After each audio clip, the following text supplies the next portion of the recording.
Hey guys, and welcome to this video. Today I want to find the value of this expression.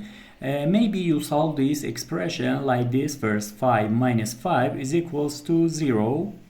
And now 0 times 5 minus 2 is equals to 3. And now 0 times 3 is equals to 0. But this answer is not correct. According to the rules of mathematics PEMDAS, we have to solve this expression in this way.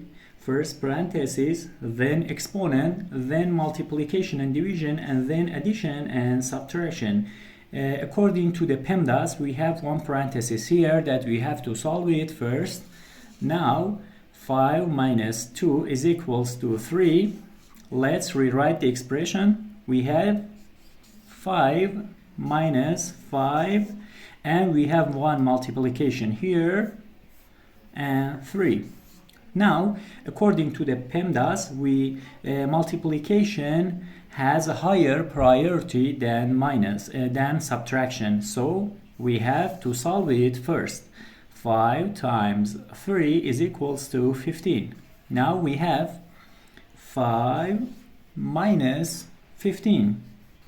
That this expression is equals to negative 10. The final answer is negative 10. Thank you for watching.